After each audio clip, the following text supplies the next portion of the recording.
Saya kemarin bicara dengan salah seorang pejabat di kepolisian. Saya punya ide begini. Saya bilang, Pak, waktu Bapak nangkap orang itu punya istri dan punya anak-anak untuk sekolah. Maka yang stres itu ada 3. 1, yang ditangkap, 2 istrinya, ketiga anak-anaknya. Kalau itu yang ditangkap itu kasus kejahatan, kemudian atau kriminal, itu orang kaya mungkin gak ada problem. Dia bisa ada pengacara pendamping. Mungkin gak ada problem. Anak-anaknya tetap sekolah. Paling hanya malu karena dibully di sekolah.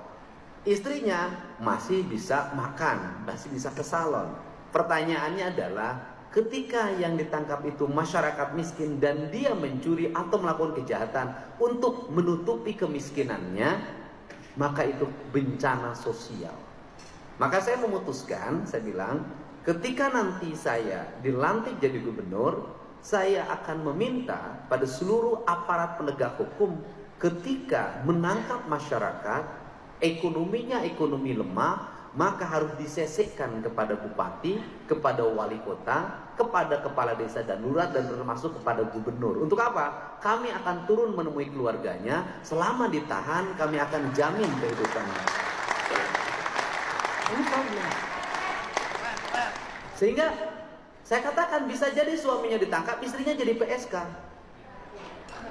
Bisa jadi suaminya ditangkap, anaknya itu jual diri. Kenapa? Untuk menutupi rasa lapar dalam dirinya. Ini problem kemiskinan yang akan timbul karena proses hukum. Untuk itu negara harus hadir menyelesaikan. Maka saya punya pengalaman betul. Ketika saya dulu jadi bupati, setiap orang yang keluar dari penjara maka harus datang ke kantor saya. Kenapa? Karena dia ketika pulang, 1, istrinya bisa jadi sudah kawin lagi. Yang kedua, bisa jadi keluarganya tidak menerima. Yang ketiga, kalau di LP dia dikasih makan, di rumah belum tentu dia mendapatkan makan. Maka negara harus memberikan rasa terang ketika dia keluar dari penjara. Ini problemnya. Sehingga saya pikir Pak Wamenko ini bisa mendorong gagasan baru. Kita bukan hanya sibuk di beras, kita bukan hanya sibuk di bantuan subsidi BBM, tetapi di sebuah negara seperti Indonesia kita harus sibuk dengan apa? Dengan problem sosial. Tadi pagi ibunya dari salah satu terpidana seumur hidup, Sudirman, meninggal dunia.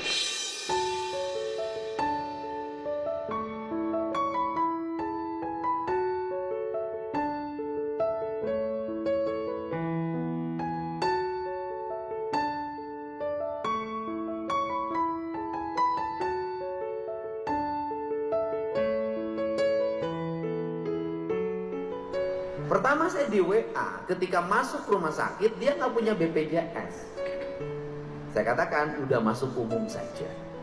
Setelah itu dikasih kabar meninggal, saya udah tahu ketika orang meninggal, ketika masuk rumah sakit dia pusing dari mana uang untuk masuk rumah sakit. Ketika meninggal dia pusing lagi, biaya angkut jenazah dari rumah sakit ke rumah berapa, biaya mengafani berapa, biaya menguburkan berapa, biaya selamatan orang bilang sadungnya berapa, biaya tahlilan berapa, biaya 7 hari berapa, biaya 40 hari berapa. Maka depresi itu akan melanda orang yang miskin.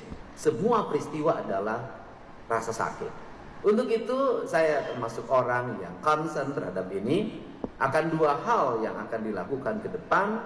Yang pertama, perlindungan orang dari aspek asas praduga tak bersalah bagi masyarakat miskin yang mengalami proses penangkapan atau tuntutan pidana atau tuntutan perdata dari sebuah hal yang dihadapi. Yang kedua adalah memberikan perlindungan hukum bagi seluruh warga agar dia tenang. Kasus Cianjur itu juga sama. Ketika keluarganya ditahan, suaminya ditahan, istri dan anak-anaknya bagaimana? Sehingga saya waktu itu memutuskan, sudahlah sampai keluar dari tahanan keluarganya saya jamin kehidupannya.